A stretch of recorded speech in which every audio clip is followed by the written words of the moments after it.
या देवी सर्वभूतेषु मां सिद्धिदात्री रूपेण संस्थिता नमस्तस्यै नमस्तस्यै नमस्तस्यै नमो नमः। जय माता दी। ओम नमः शिवाय। प्रिय भक्तजनों, माता रानी की कथा को सुनते हुए वीडियो को लाइक करके कमेंट बॉक्स में जय माता रानी जरूर लिखिए। माता रानी आपकी सभी मनोकामनाएं नवरात्रों में ही पूरी करेगी। तो प्रेम से बोलिए जय माँ सिद्धिदात्री। प्रिय भक्तजनों, आज के शुक्ल पक्ष की महानवमी तिथि है। आज का दिन अष्ट सिद्धि प्रदान करने वाली माता सिद्धिदात्री को समर्पित है। आज के दिन माता सिद्धिदात्री की कथा को श्रवण करने से मनुष्य के सभी तरह के कार्य सिद्ध हो जाते हैं। माता उन सभी जातकों को अभय का वरदान देती है। बल बुद्धि विद्या के साथ ही शुभता का भी आशीर्वाद प्राप्त होता है। तो आज मैं आपको सुनाने जा रही हूँ आज के दिन सुनी जाने वाली माता रानी की बड़ी दुर्लभ कथा। तो आप प्रिय भक्तजनों बड़ी श्रद्धा और प्रसन्नचित मन से सुनिए। एक समय जब सृष्टि में अंधकार छा गया था, तब एक दिव्य शक्ति ने जन्म लिया, जो महाशक्ति के अलावा और कोई नहीं थी। देवी शक्ति ने ब्रह्मा विष्णु महादेव की त्रिमूर्ति को जन्म दिया और तीनों को संसार के लिए अपने कर्तव्यों को निभाने के लिए अपनी भूमिका समझाने की सलाह दी। उनके कहे अनुसार त्रिदेव एक महासागर के किनारे बैठ गए और कई वर्ष तक तपस्या की। तब माँ देवी ने सिद्धिदात्री के रूप में उन्हें दर्शन दिए और तीनों को अपनी शक्तियों के रूप में पत्नियां दी, ताकि वे लोग उनकी मदद से सृष्टि रचना का कारोबार कर सके और धीरे धीरे सृष्टि में सब कुछ निर्माण हो सके। इस तरह माँ सिद्धिदात्री की कृपा से सृष्टि की रचना, पालन और संहार का कार्य संचालित हुआ। उस समय भगवान शिव ने माता सिद्धिदात्री की कठोर तपस्या करके 8 सिद्धियां प्राप्त की। साथ ही माँ सिद्धिदात्री की कृपा से भगवान शिव का आधा शरीर देवी का हो गया और वे अर्ध नारीश्वर कहलाए। माँ दुर्गा का वह अत्यंत ही शक्तिशाली स्वरूप है। इस ब्रह्मांड की शक्ति देवी दुर्गा है, जिन्होंने समय समय पर विभिन्न रूप धारण करके प्रकृति और सृष्टि के संरक्षण का कार्यभार संभाला। जब किसी दैत्य के सामने देवताओं के युद्ध कौशल कम पड़ जाया करते थे, तो स्वयं माँ आदिशक्ति भवानी सिद्धिदात्री ने अपने पुत्रों का रक्षण किया। माता सिद्धिदात्री देवी जो न सिर्फ नारी शक्ति का रूप है, बल्कि भक्तों की आस्था का परम पात्र भी है। एक समय पर महिषासुर नामक एक भयंकर राक्षस ने चारों ओर हाहाकार मचा दिया। वह जहाँ तहाँ मौत का तांडव मचाने लगा। उसके गण ऋषियों के यज्ञ को विघ्न कर देते। महिषासुर को वरदान प्राप्त था कि कोई भी देव, पशु या नर उसका वध नहीं कर सकता, इसलिए स्वयं त्रिदेव भी उसको मारने में असमर्थ थे। निरंकुश दैत्यराज महिषासुर ने अपने वरदान को कवच के रूप में उपयोग करते हुए देवलोक में अपना आधिपत्य जमा लिया और देवों को वहां से निकाल फेंका। देवताओं के यज्ञ भाग को भी उसने अपने वश में कर लिया। दैत्यराज से परेशान होकर सभी देवता त्रिदेव के पास गए, उनकी स्तुति करने लगे। सभी देवताओं के मुख पर चिंता का कारण त्रिदेव पहले से ही जानते थे। अब ये सब हाल जानकर भगवान शिव मुस्कुराए और बोले, नारायण, अब समय है कि हम सब अपने तेज से इस जग की रक्षिका देवी दुर्गा का आह्वान करें। यह सुनकर स्वयं ब्रह्मदेव और नारायण ने भी हामी भर दी। इसके बाद स्वयं भगवान शिव, भगवान विष्णु और ब्रह्मदेव के शरीर से तेज उत्पन्न हुआ।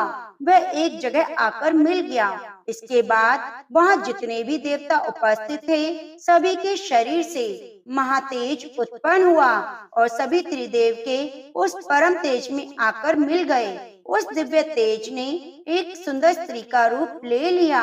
महादेव के तेज से माता का मुख हुआ, नारायण के तेज से 8 भुजाएं हुई और ब्रह्मदेव के तेज से चरण पादुकाएं, देवराज के तेज से माता की कमर, वरुण के तेज से जंघई और इस तरह से अन्य देवताओं के तेज से माता के अन्य अंग उत्पन्न हुए। सभी ने मिलकर माता को श्रेष्ठ अस्त्र शस्त्र दिए।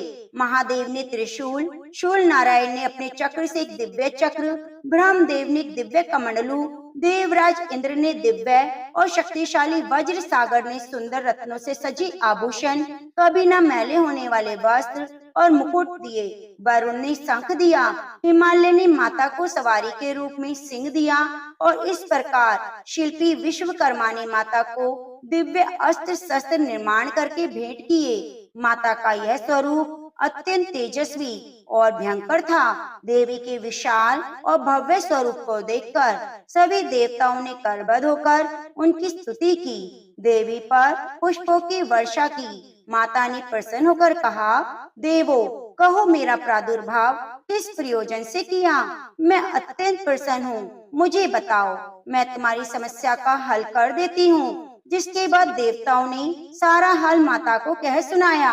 इसके बाद रण क्षेत्र में माता ने विकराल रूप धारण करके पहले राजा की सेना का विध्वंस किया, बाद में महिषासुर को भी मार दिया। इसी तरह से पूर्व समय में दुर्गम नामक एक महाबली असुर था। उसने भगवान ब्रह्मा की कठोर तपस्या करके अद्भुत वरदान प्राप्त कर लिया। दुर्गमासुर ने वेदों का अपहरण कर लिया, जिससे सारी धार्मिक क्रियाएं और भावनाएं लुप्त हो गई। दुर्गमासुर ने अहंकार के वश होकर संसार को अपमानित और पीड़ित कर रखा था। घोर अकाल पड़ गया। जीव अन्न जल के लिए छटपटाने लगे। त्राही त्राही मच गई।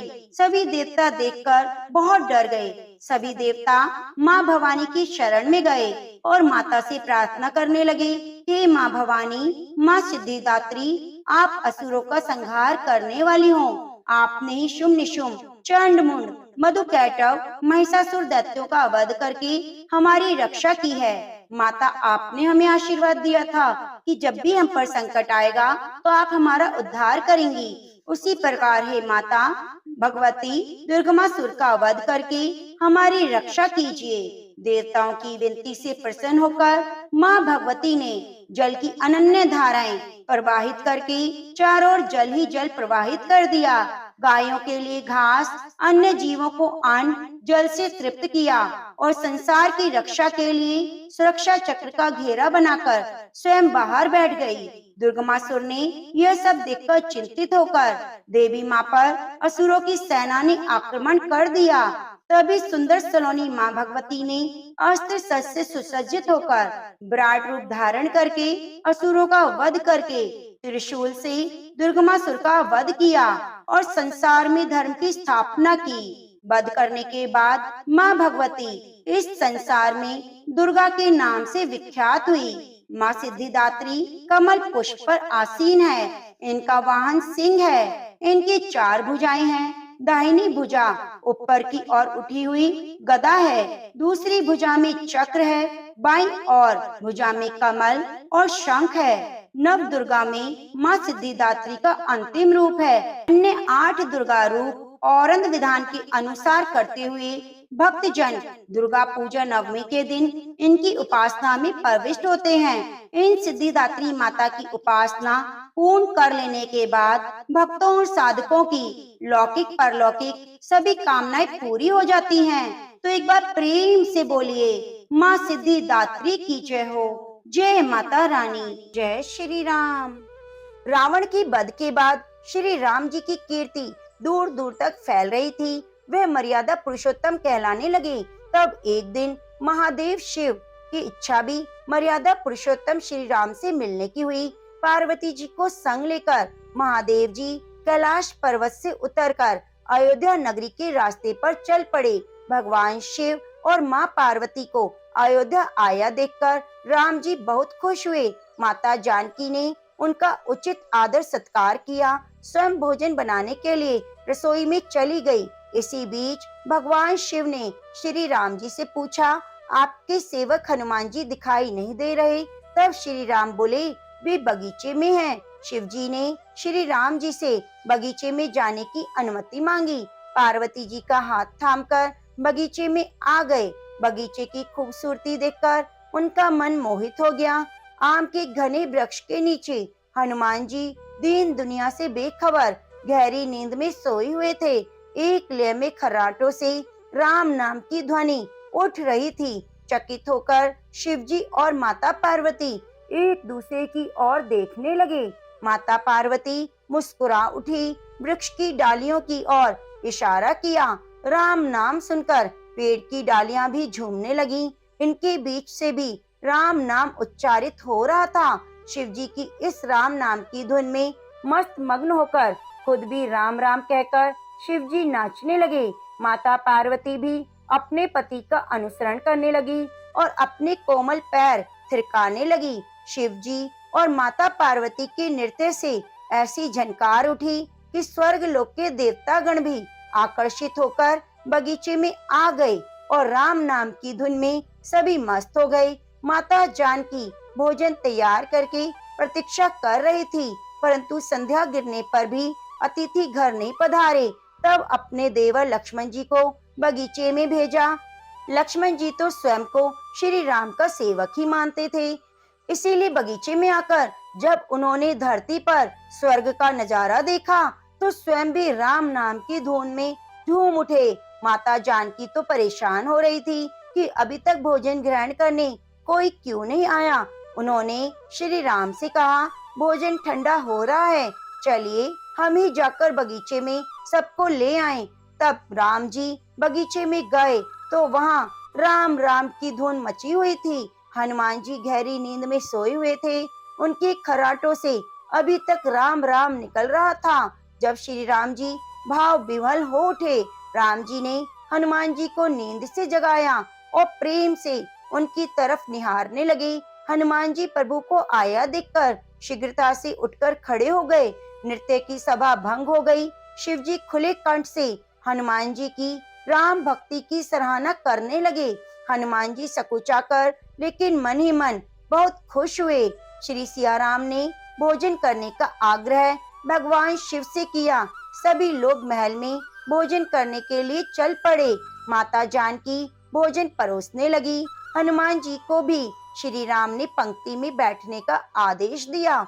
हनुमान जी बैठ तो गए, परंतु आदत ऐसी थी कि राम जी के भोजन परोसने के बाद ही सभी लोग भोजन करते थे। आज श्री राम के आदेश से पहले ही भोजन करना पड़ रहा था। माता जानकी हनुमान जी को भोजन परोस रही थी, परंतु हनुमान जी का पेट नहीं भर रहा था। सीता जी को कुछ समझ नहीं आया। सीता जी कुछ समय तक तो उन्हें भोजन परोसती रही, फिर समझ गई इस तरह से तो हनुमान जी का पेट नहीं भरेगा। उन्होंने तुलसी के एक पत्ते पर राम राम लिखा और भोजन के साथ हनुमान जी को परोस दिया। तुलसी पत्र खाते ही हनुमान जी को संतुष्टि मिली और वे भोजन खाकर उठ खड़े हो गए।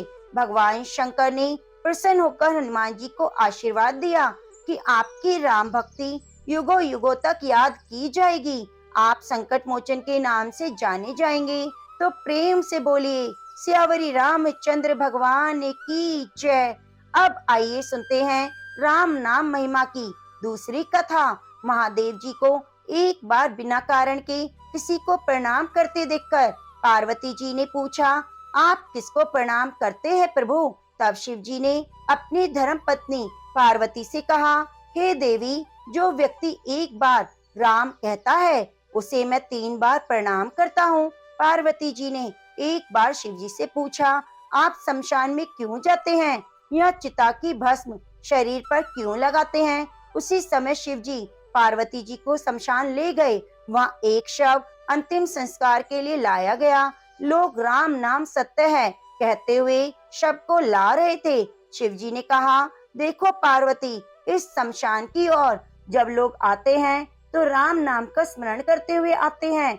इस शव के निमित्त से कई लोगों के मुख से मेरे अति प्रिय दिव्य राम नाम निकलता है। उसको सुनने में शमशान आता हूँ और इतने लोगों के मुख से राम नाम का जप करवाने में निमित्त बनने वाले इस शव को मैं सम्मान करता हूँ, प्रणाम करता हूँ और अग्नि में जलने के बाद उसके भस्म को अपने शरीर पर लगाता हूँ। राम नाम बुलवाने वाले के प्रति मुझे इतना प्रेम है। एक बार शिव जी कैलाश पर पहुँचे और पार्वती जी से भोजन मांगा।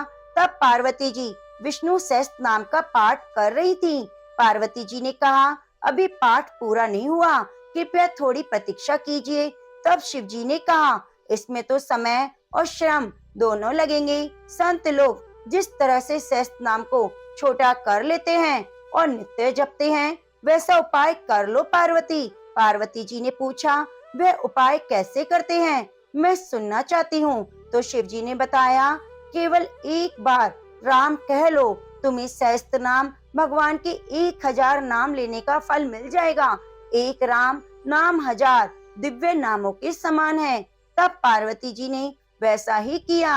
भगवान बोले, श्री राम राम रामेति रमे रमे मनोरमे सहस्त्र नाम तत् तुल्य राम नाम बरानने।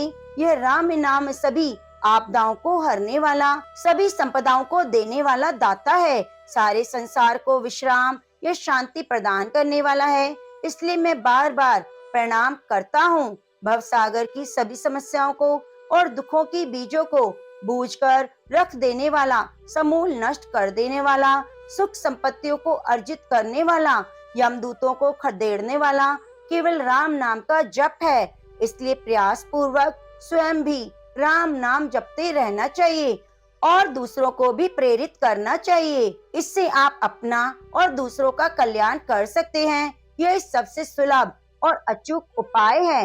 तो प्रेम से बोलिए, सियावरी रामचंद्र भगवान की जय। एक प्रेम से बोलिए, गणेश जी महाराज की जय। एक नगर में एक मालिन रहती थी। बीमारी के चलते हुए उसके पति की मौत हो चुकी थी। उसके एक 4 साल का बेटा था। वह उसी के सहारे अपना जीवन बिताती थी। उसकी सास बहुत ही कठोर हृदय वाली थी। हमेशा अपनी बहू को ताने मारती रहती, कहती, कलंकनी मेरे बेटे को खा गई। वे चाहे कितना भी काम करती, अपनी सासू माँ की सेवा करती, पर उसकी सास के मुख से कभी भी उसके लिए प्यार का एक शब्द नहीं निकलता।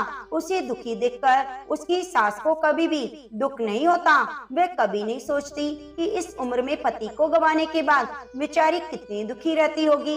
इन सब बातों को नजरअंदाज करते हुए वह हर समय अपनी बहू के साथ लड़ाई करती, जितनी हो सके तकलीफ देती। फिर भी उसकी बहू सामने बोलकर कुछ नहीं कहती। लेकिन जब इतने में भी उसकी सास का मन नहीं भरा, तो एक दिन उसने अपने गुस्से के चलते अपने पोते और बहू को घर से निकाल दिया। फिर दोनों माँ बेटे रोते रोते घर से चल पड़े। चलते चलते एक जंगल में पहुँचे। वहाँ जाकर एक बड़े से पेड़ के नीचे दोनों बैठ गए। वहाँ से थोड़ी ही दूर पर एक गणेश जी का मंदिर आया। वहाँ बहुत सारे लोग गणेश जी के दर्शन करने आते, वहाँ प्रसाद चढ़ाते, फिर वहाँ मौजूद लोगों को बांट देते। तो वे दोनों माँ बेटे गणेश जी के मंदिर में गए। वहाँ जाकर उसकी माँ कहने लगी, हे गणेश महाराज, मुझसे ऐसी कौन सी गलती हो गई जिसकी मुझे आपने इतनी बड़ी सजा दी है। पहले मेरे पति को छीन लिया, अब मुझे घर से बेघर कर दिया। अब मैं अपने बेटे के साथ कहाँ जाऊँ, क्या करूँ, कहाँ रहूँ? अब आप ही मुझे कोई रास्ता बताएं। आज आपके सिवा हमारा कोई भी नहीं है। फिर माँ बेटे दोनों मंदिर के आगे बैठ गए। जो लोग गणेश जी का प्रसाद वहाँ पर बांटते, उसी प्रसाद को खाकर वे माँ बेटे अपना गुजारा करने लगे। सुबह शाम दोनों माँ बेटे गणेश जी की पूजा पाठ करते। एक दिन बैठे बैठे गणेश जी की कृपा से उन दोनों के मन में आया, क्यों ना हम जंगल से फूल लाकर यहाँ बेचें, क्योंकि यहाँ पर रोजाना लोग आते हैं। अगर हम फूल माला बनाकर बेचेंगे तो यहाँ आने वाले सभी लोग पूजा के लिए फूल जरूर खरीदेंगे। तो इस तरह सोचकर दोनों माँ बेटे सुबह जल्दी जंगल में फूल लाकर फूल माला बनाकर वहाँ पर बैठ जाते। जब गणेश जी के भक्त वहाँ आते तो उनसे फूल खरीदते और बदले में उन्हें कुछ रुपए देते। इस तरह फूल बेचते बेचते उनके कई दिन बीत गए। कुछ रुपए उनके इकट्ठे हो गए। उन्हीं रुपए से वे पूजा की सामग्री और प्रसाद भी लाकर बेचने लगे। गणेश जी की कृपा से उनकी आमदनी बढ़ने लगी। धीरे धीरे उनके पास इतना पैसा हो गया कि उन्होंने एक मकान बना लिया। पास ही में एक दुकान बना ली। अब उस दुकान के अंदर पूजा की सारी सामग्री, मिठाइयाँ, दूर्वा, फूल, घास गणेश भक्तों के लिए हर समय मौजूद होती। सुविधा के लिए सारे लोग वहीं आकर उनकी दुकान से सारा सामान खरीदते। वहाँ पर एक राजा की लड़की थी। जो रोजाना मंदिर में पूजा करने आती, मालिन की दुकान से सामान खरीदती। तो मालिन के बेटे को देखकर वह राजकुमारी उस पर मोहित हो गई, उससे विवाह करने की सोचने लगी। एक दिन उसने अपनी भाभी से अपने मन की बात कही।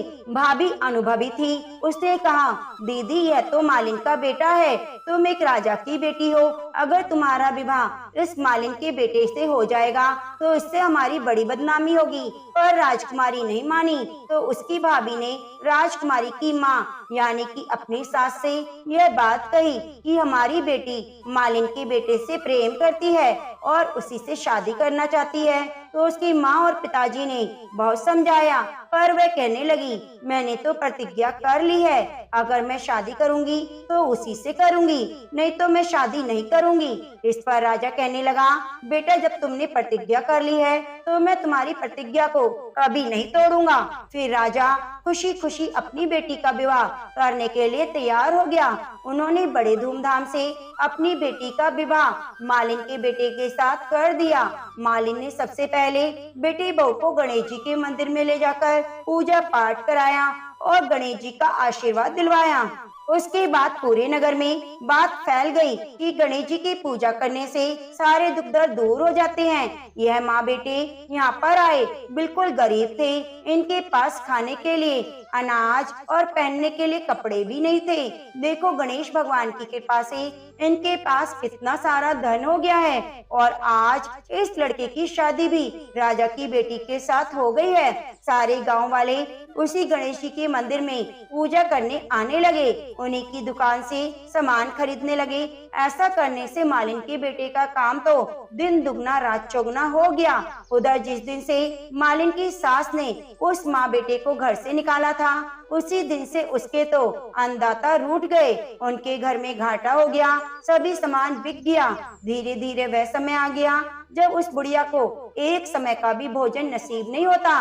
उसे भूखा मरता देखकर गांव के लोग उस पर बिल्कुल भी दया नहीं दिखाते, कहते अपनी बेचारी विधवा बहू को किस तरह से लड़ाई करके इसने घर से बाहर निकाल दिया, यह तो अपनी करनी का फल भुगत रही है, वे बेचारी आज न जाने कहाँ होगी। पहले तो भगवान ने उसका पति छीन लिया, फिर एकमात्र घर का सहारा था वो भी इस बुढ़िया ने छीन लिया। यह सुनकर बुढ़िया को अपने किए पर पछतावा हुआ और गांव वालों की बेरुखी देखकर एक दिन वह रोती बिलखती गांव छोड़कर निकल गई और चलते चलते जंगल में पहुंच गई जहां गणेश जी का मंदिर था।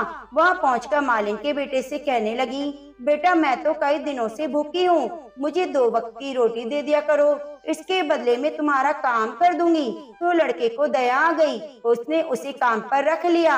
उसे अपनी दादी को नहीं पहचाना, उसने उस बुढ़िया को भोजन करवाया। फिर बुढ़िया माई काम पर लग गई। जैसे शाम हुई मालिन घर आई, उसने अपनी सास को देखते ही पहचान लिया और कहने लगी, सासू माँ आप यहाँ कैसे? तो सास ने पोते की तरफ इशारा करके कहा, मेरी इस सेठ के यहाँ नौकरी लग गई है। तब वह कहने लगी, सासू माँ ये आप कैसी बातें कर रही हैं? ये आपका पोता है, ये घर भी आपका है, यहाँ आपको काम करने की क्या जरूरत? जब आपने हमें घर से निकाला तो गणेश भगवान ने हमारी रक्षा की। यह देखकर वह बुढ़िया बहुत हैरान हुई और अपनी बहू से कहने लगी, बेटा मुझसे गलती हो गई, मेरी करनी का फल मैंने भोग लिया। तुम्हें घर से निकालने के बाद घर में जो कुछ भी था सब नष्ट हो गया, मुझे तो खाने के लिए अन्न का एक दाना भी नहीं मिला, ऊपर से सभी गांव वालों ने भी मुझसे मुख मोड़ लिया, तभी तो मैं घर छोड़कर निकल पड़ी। बेटा मुझे मेरी करनी पर पछतावा है, मुझे माफ कर दो। तब उसकी बहू कहने लगी, माँ जी कभी भी माँ अपने बच्चों से माफी नहीं मांगती, जो हुआ सो हुआ, भूल जाओ, खुशी खुशी अपने पोते का सुख देखो। वह बुढ़िया सोचने लगी, मेरी बहू कितनी अच्छी है, मैंने इसे पहचाना नहीं, आज मेरे पास कुछ नहीं, इसके पास सब कुछ है, फिर भी देखो कितने प्रेम पूर्वक अपने घर में रखकर मान सम्मान दे रही है। ऐसा सोचते हुए बुढ़िया की आंखों में आंसू आ गए। हे गणेश भगवान, जैसा सुख आपने मालिन को दिया वैसे सबको देना। जो भी भक्त इस कथा को पूरी श्रद्धा के साथ सुने और वीडियो को लाइक करके कमेंट बॉक्स में तुम्हारी जयकार लिखे, उसकी सभी मनोकामनाओं को पूरी करना। अब आइए सुनते हैं सूरज रोटे की कथा। पुराने समय की बात है, किसी गांव में एक माँ और उसकी बेटी दोनों रहा करते थे।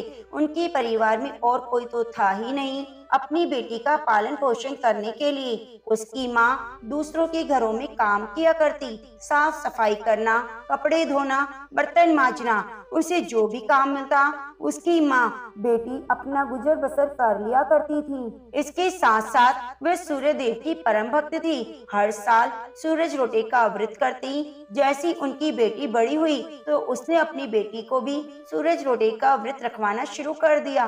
तो इस तरह माँ बेटी दोनों सूरज रोटे का व्रत किया करती, सूर्य भगवान की पूजा करती और कहती, हे सूर्य देवता, मेरी बेटी के जीवन में सब कुछ मंगल करना। जो कष्ट मैंने देखे हैं वह कष्ट कभी भी मेरी बेटी को ना देना।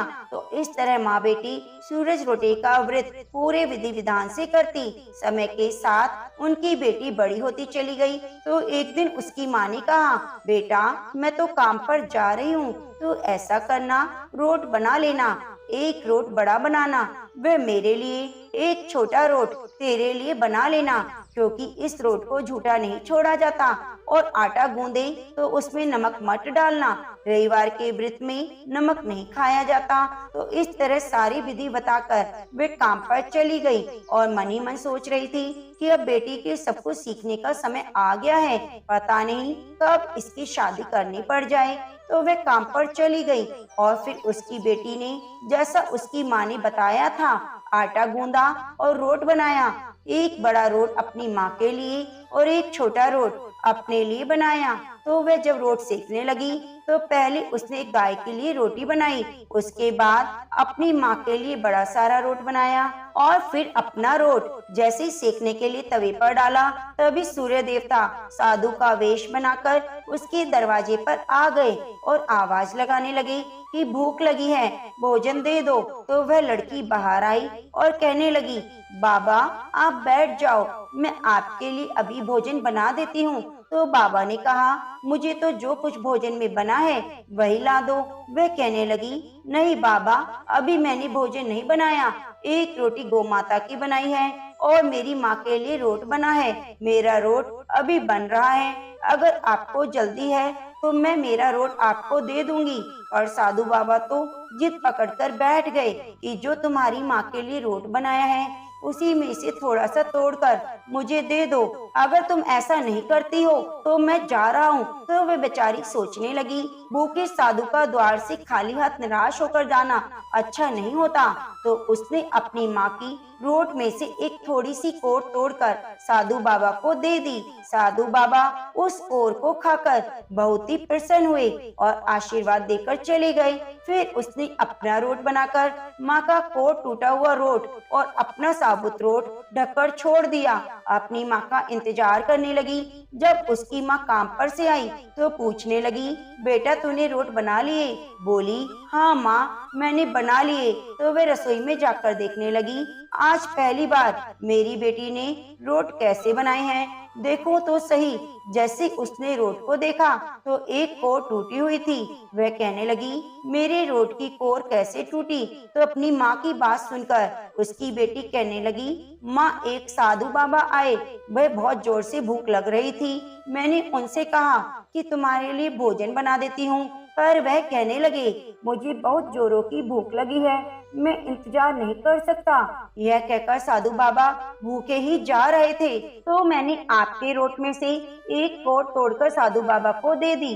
तो यह सुनते ही लड़की की माँ को गुस्सा आ गया। वह बहुत नाराज हुई और लाठी लेकर अपनी बेटी को पीटने लगी। कहने लगी, दिए बाई दिए दे, रोटी माली कोर दे, मारी दे बंसारी दे, यानी कि मेरी रोटी का टुकड़ा तूने क्यों दिया?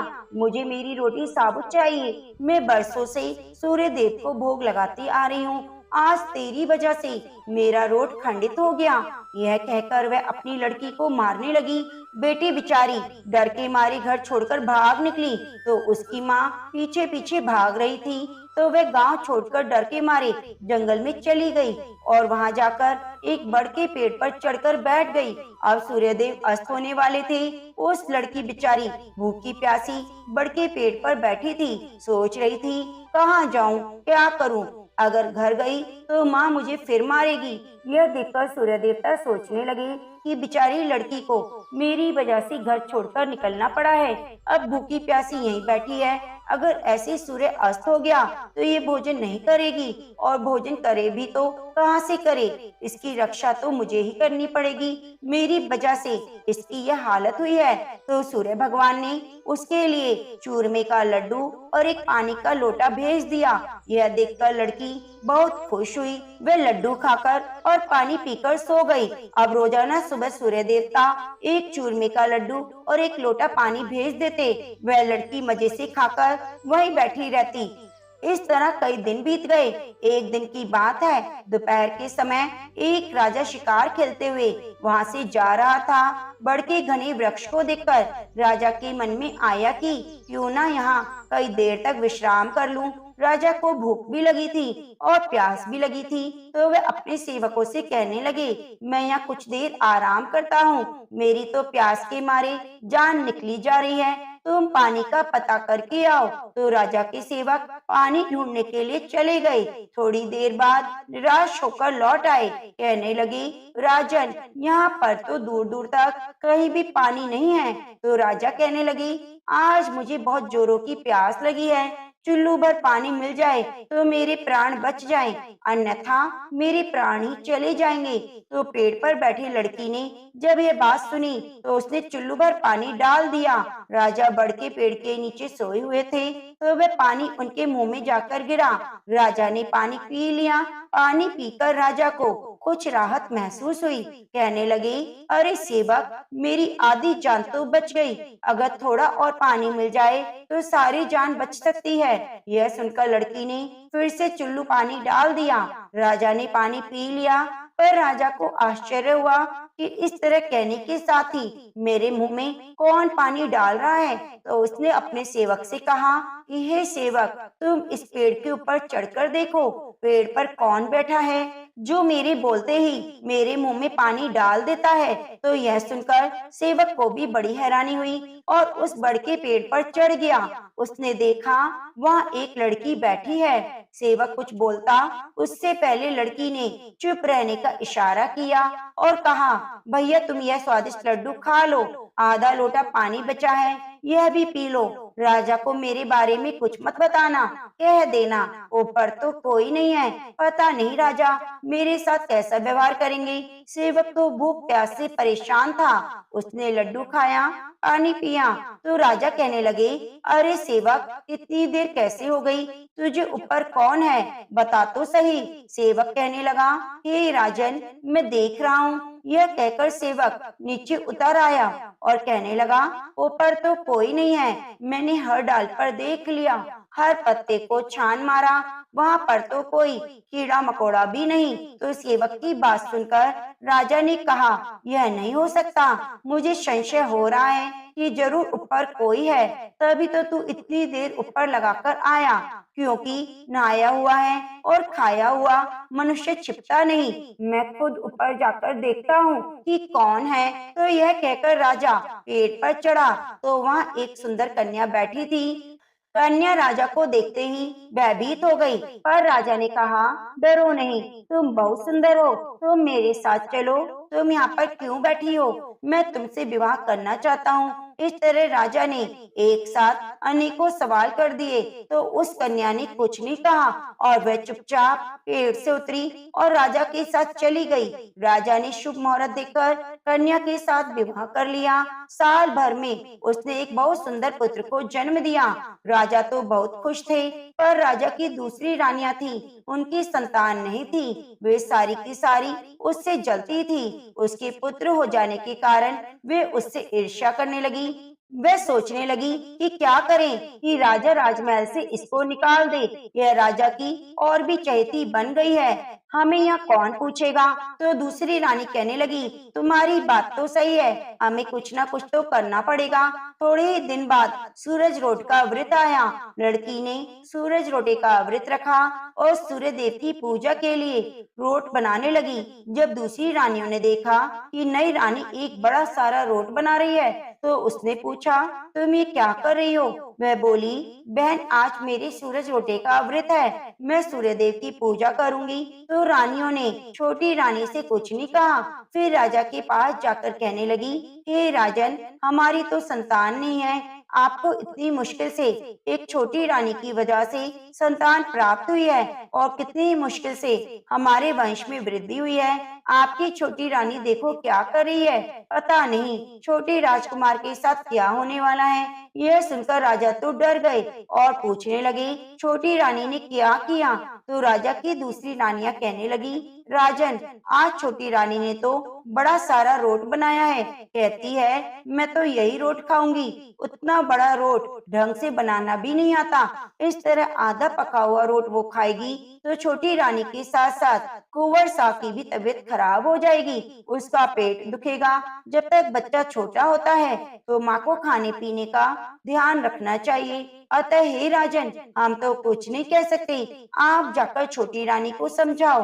तो राजा ये सब सुनकर बड़े चिंतित हुए और जल्दी जल्दी रसोई की ओर चल पड़े। जैसे ही वे रसोई घर में पहुंचे तो छोटी रानी ने उस रोट को थाल के नीचे छुपा दिया। राजा ने कहा, तुम क्या कर रही हो? तो उसने कहा, कुछ नहीं। तो राजा कहने लगे, तुम झूठ बोल रही हो। जब मैं रसोई में आया था तो तुमने थाली के नीचे कुछ छुपाया था, मुझे दिखाओ क्या है इसके नीचे। तो राजा की बात सुनकर छोटी रानी डर गई और मन ही मन सूर्य देवता का स्मरण करने लगी और कहने लगी, राजन, इस थाल के नीचे तो मेरे गरीब पीहर से आया हुआ उपहार है। तो राजा ने तुरंत ही थाली उठाई तो देखा उसके नीचे तो सोने का चक्कर था। राजा कहने लगा, अरे वाह, गरीब पीहर से ऐसा उपहार। और छोटी रानी चुप रही, उसने कुछ नहीं कहा। फिर इसी तरह समय बीतता गया। एक दिन छोटी रानी खिड़की में खड़ी थी, तभी उसे उसकी माँ दिखाई दी, जो बहुत ही दरिद्र अवस्था में छाछ बेच रही थी। मेले कचूले कपड़े पहने हुए थे और वह भी जगह जगह से फटे हुए थे। यह देखकर उसे बहुत दुख हुआ। मन ही मन सोचने लगी कि मैं अपनी माँ को बुला लूं तो बेचारी यहाँ पर आराम से रह लेगी। इतने नौकर चाकर हैं, वह भी कुछ काम कर लेगी और किसी को पता भी नहीं चलेगा।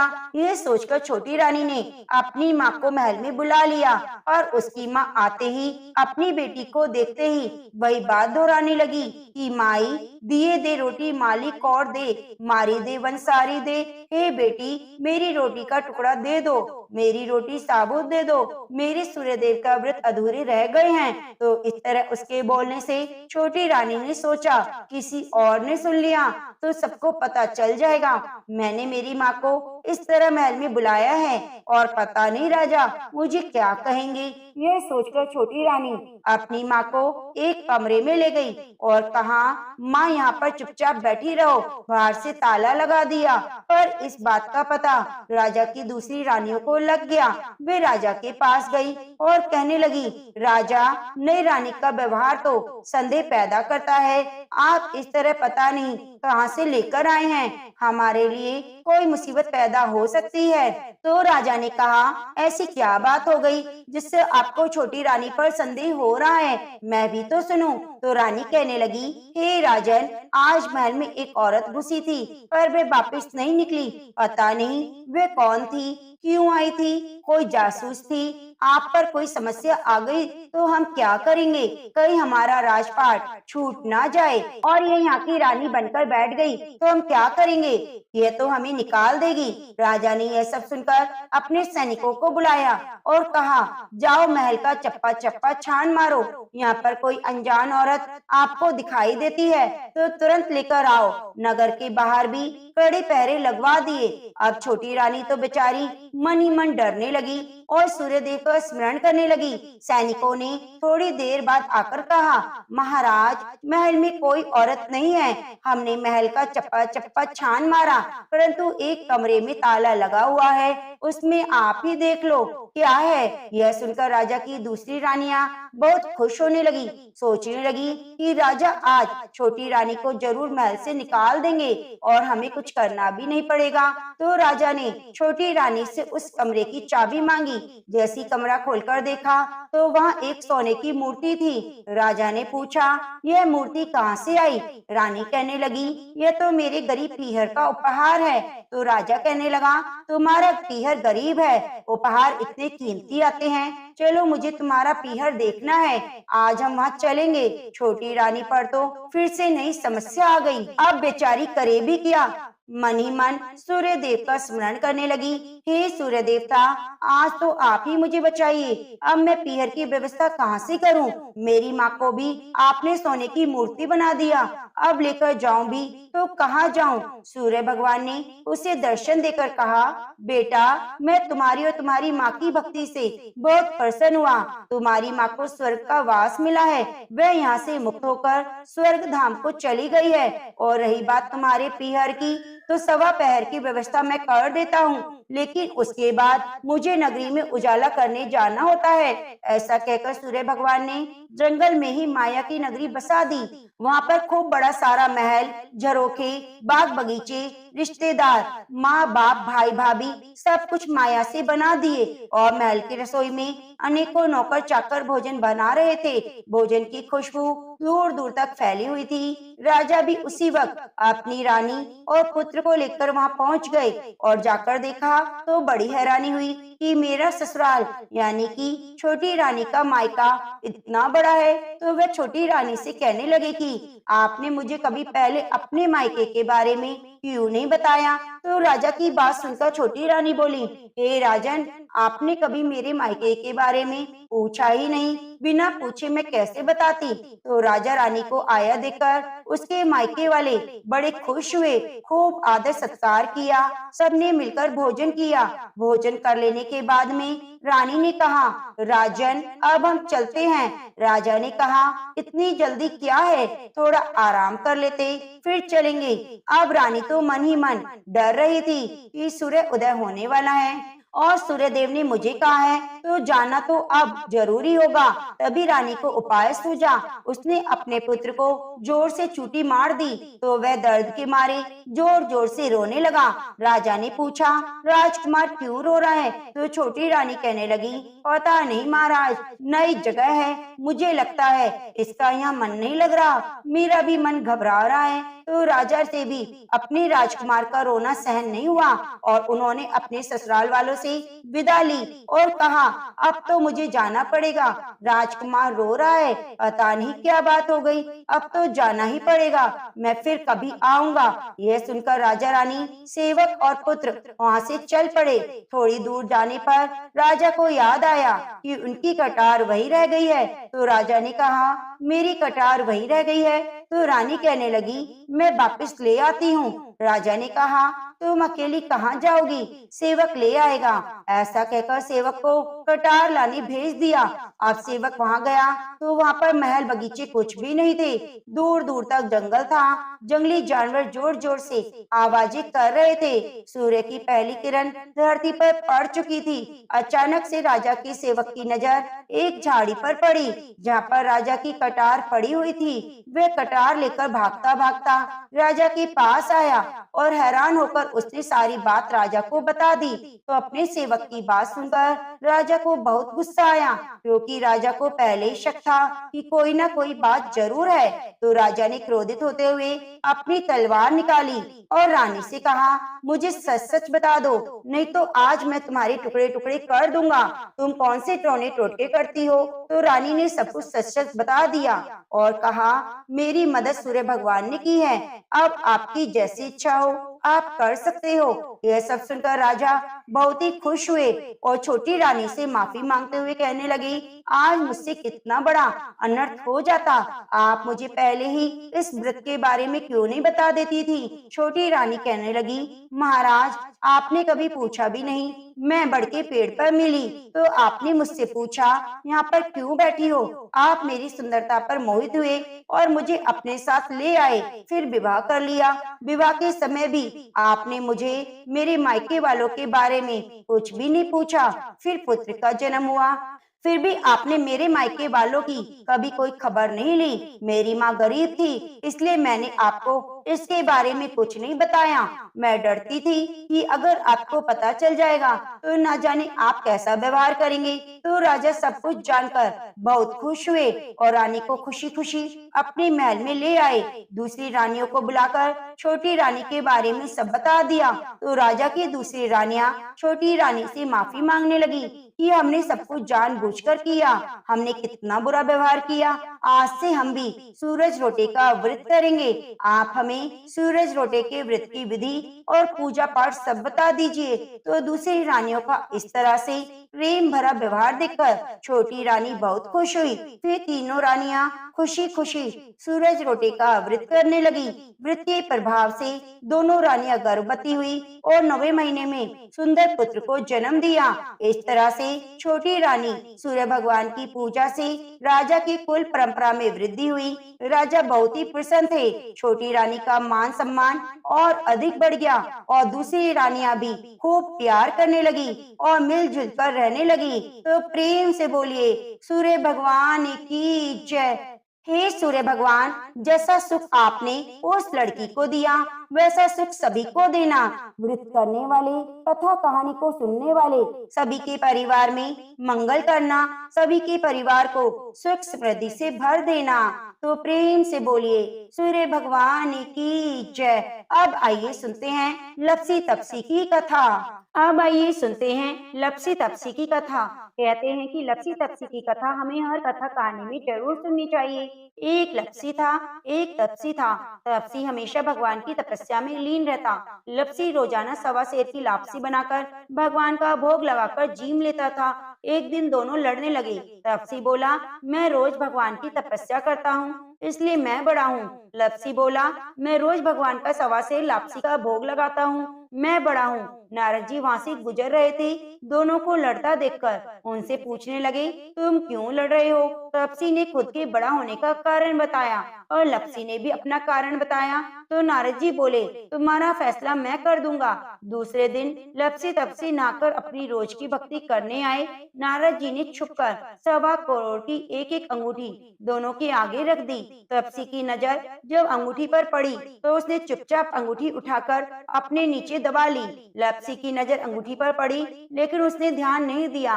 भगवान को भोग लगाकर लापसी खाने बैठ गया। नारद जी सामने आए तो दोनों ने पूछा कि बताओ कौन बड़ा?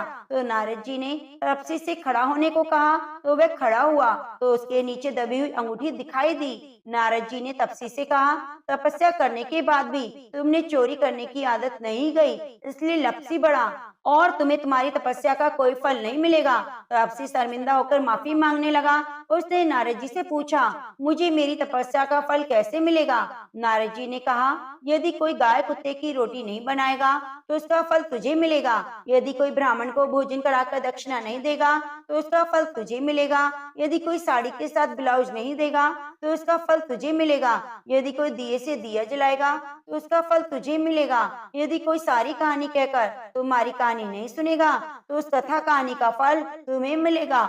उसी दिन से हर वृत्त कथा कहानी के साथ लपसी तपसी की कहानी भी सुनी जाने लगी। तो प्रेम से बोलिए लपसी तपसी की जय।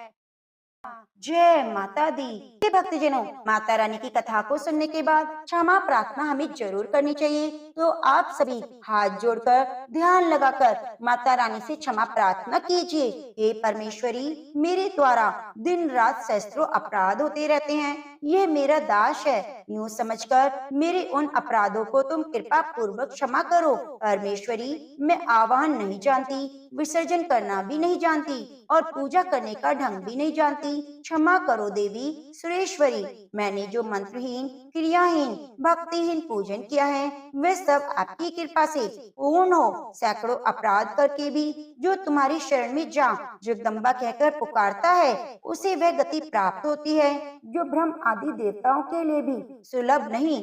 जगदम्बिके, मैं अपराधी हूँ किंतु तुम्हारी शरण में आई हूँ। इस समय दया का पात्र हूँ, तुम जैसा चाहो वैसा करो।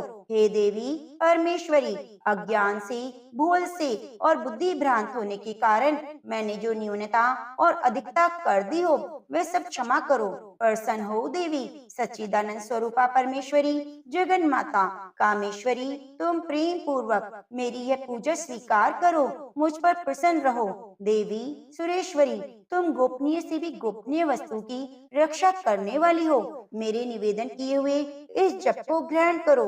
तुम्हारी कृपा से मुझे सिद्धि प्राप्त हो। शतिनाम प्रवक्ष्यामि शृणुमेव कमलानेन, यस्य प्रसाद मात्रेण दुर्गा प्रीता भवे सती। ओम सती साध्वी भवप्रीता भवानी भवमोचिनी आर्या दुर्गा ज्या चाद्या त्रिनेत्रा शूलधारिणी पिनाक धारिणी चित्रा चंद घटा महातपा मनोबुद्र अहंकारा चित्रूपा चिताचिति सर्व मंत्रमयी सत्या सत्यानंद स्वरूपिणी अनंता भाविनी भाव्या भव्य भव्या सदा गति सांभावी देव माता चिंता रतन प्रिया सदा सर्व विद्या दक्ष कन्या दक्ष यज्ञ विनाशिनी आपर्णा नीक वर्णा च पाटला पाटलावती पटांबर परिधाना कमल मर्जिनी अमे विक्रमा क्रूरा सुंदरी सूर सुंदरी वन दुर्गा च मतंग मति पूजिता ब्रह्महि महेश्वरी चैन्द्री कौमारी वैष्णवी तथा चामुंडा चैव बारही लक्ष्मी स्पृशकृति विमलोत्कर्षिणी ज्ञाना कीर्या नित्य च बुद्धिदा बहुला बहुल प्रेमा सब वाहन वाहना निशुम शुंभ हनिनी महिषासुर मर्दिनी मधुकैटव हंत्री च चंडमुंड विनाशिनी सर्वसुर विनाशा च सर्वदानव घातिनी सर्व शास्त्र में सत्य सर्वास्त्र धारिणी तथा अनेक शस्त्र हस्ता च अनेकास्त्र धारिणी कुमारी च कन्या च किशोरी युक्ति यति अप्रौढ़ा च प्रौढ़ा च वृद्ध माता बलप्रदा महोदरी मुक्तेशी घोर रूपा महाबला अग्निज्वाला रौद्रमुखी काल रात्रि पार्श्वनी नारायणी भद्रकाली विष्णु माया जलोदरी शिव दूती कराली तय अनंता परमेश्वरी कात्यायनी च सावित्री प्रत्यक्षा ब्रह्मवादिनी यह इदं परपेटि नित्यं दुर्गा नाम शताष्टकम् न साध्यं विद्यते देवी त्रिषु लोकेषु पार्वती धनं धान्यं सुतं जायं हयं हस्तिनमेव च चतुर्वं तथा चान्ते लभेन मुक्ति च शाश्वतं कुमारीं पूजयित्वा तु ध्यात्वा देवी सुरेश्वरीं पूजयेत् पर्या भक्त्या पठे नाम शताष्टकं तस्य सिद्धिर्भवेत् देवी सर्वे सुरवरेरपि राजानो दास्तां यान्ति राष्ट्रयवाप्नुयात् गोलोचनान कुंकुमेन सिंदूर कपूर मधुत्रेण लिख्यम यंत्रम विधिना विधियोग भवे सदा धारते पुरारी भूमावाश्य निशामाग्रे चंद्रे सतविशाम गति विलिख्य प्रपटे स्तोत्रम से भवे संपदाम पदम। जय माता दी। प्रिय भक्तजनों, यह आपने सुने माता रानी की 108 नाम। आप सभी का दिल से धन्यवाद। आपने हमारी कथा को पूरा मन लगाकर सुना। माता रानी आपकी सदा झोलियां भरती रहे।